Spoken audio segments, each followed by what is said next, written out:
नमस्कार, मैं हूं मनोज मनु। आप देख रहे हैं समझिए.com। मिडिल ईस्ट का नक्शा और जंग की पूरी बिसात अचानक से बदलती दिख रही है। कल जिस जंग में इजराइल और ईरान आमने सामने खड़े थे, वहां से अचानक इजराइल का नाम पीछे हटता दिख रहा है और नया महाबली खुलकर मैदान में उतर चुका है, सऊदी अरब, जिसे मिडिल ईस्ट में अमेरिका हमेशा इजराइल के कंधे पर बंदूक रखकर चलाता था, वहां अब सऊदी अरब और वाशिंगटन की जोड़ी हवाई हमलों से कोहराम मचा रही है। सीरिया, इराक और यमन के आसमान में गरजते जेट फाइटर्स इस बात की गवाही दे रहे हैं कि जंग का नया चैप्टर शुरू हो चुका है।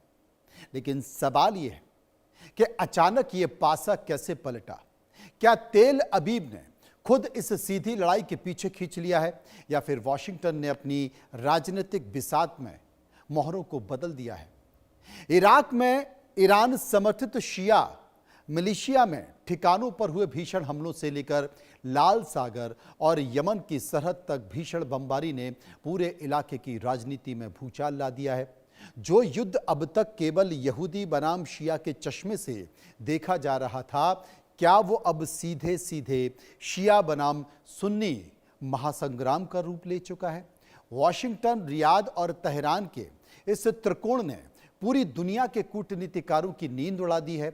आज हम आपको इस नए युद्ध समीकरण की एक एक परत खोलकर समझाएंगे, जिससे आपको पता चलेगा कि तेहरान की घेराबंदी का ये नया प्लान आखिर कितना खतरनाक है।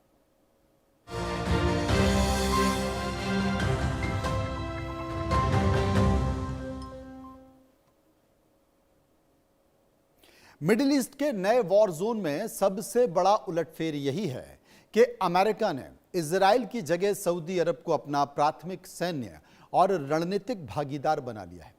वॉशिंगटन और रियाद का ये नया गठजोड़ ईरान की क्षेत्रीय विस्तारवादी नीतियों को रोकने के लिए तैयार किया गया।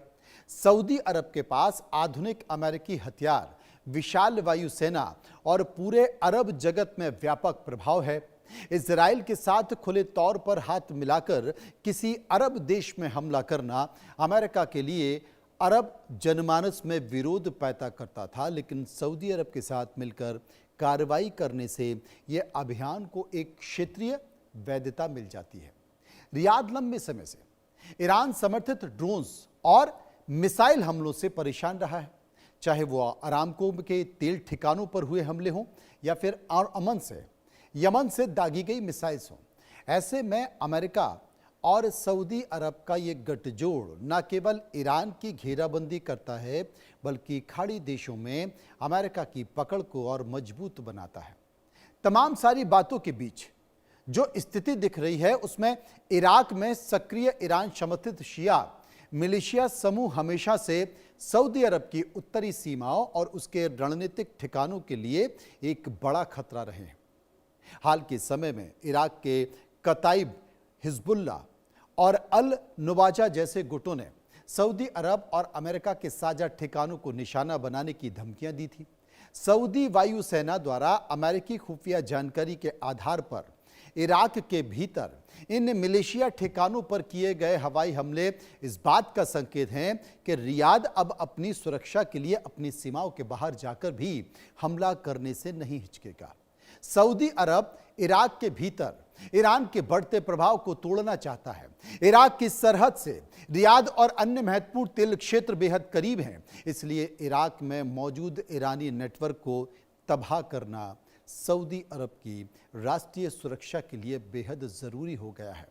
ये हमला सिर्फ सैन्य ठिकाने तबाह करने के लिए नहीं है, बल्कि बगदाद को यह स्पष्ट संदेश देने के लिए भी था कि वो अपनी सरहद का इस्तेमाल ईरान के हथियार के रूप में ना होने देगा। लेकिन अक्सर ऐसे संकेत आते रहे हैं। असल में यमन के हुती विद्रोही ईरान के एक्सिस ऑफ रेजिडेंस का सबसे आक्रामक हिस्सा बनकर उभरे हैं।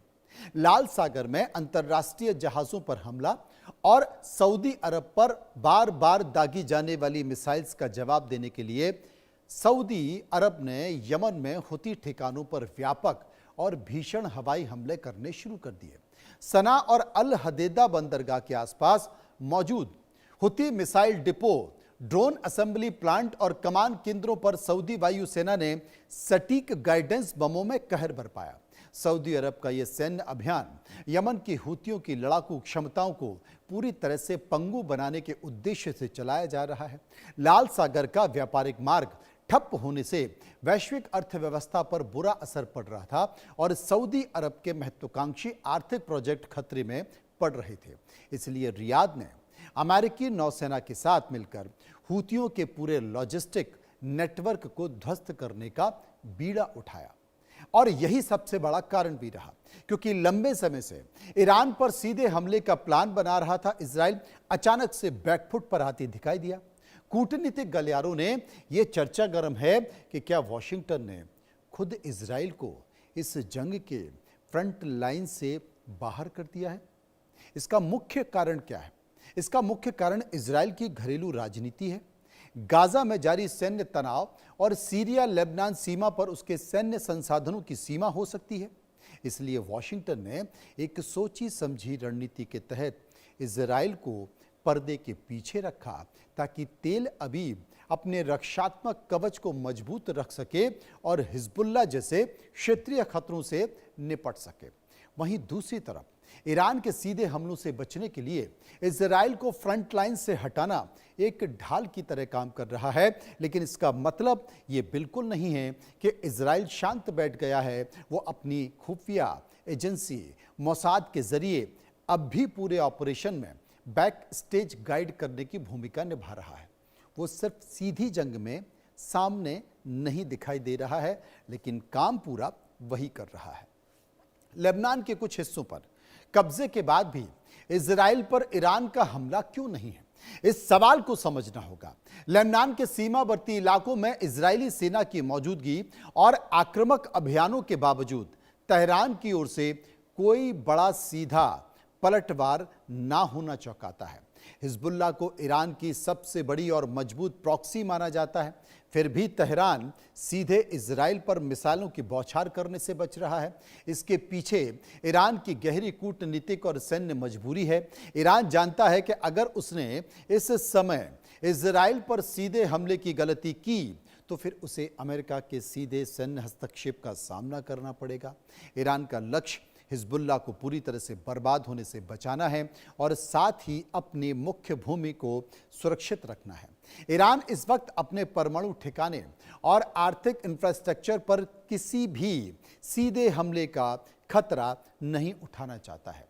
उदाहरण के लिए, जैसे कोई शतरंज का खिलाड़ी अपने सबसे बड़े प्यादे को बचाने के लिए सीधे राजा को आगे नहीं बढ़ाता, ठीक वैसे ही ईरान हिजबुल्लाह को ढाल बनाकर खुद को सीधे संघर्ष से दूर रख रहा है और यही सबसे बड़ा कारण भी माना जा रहा है।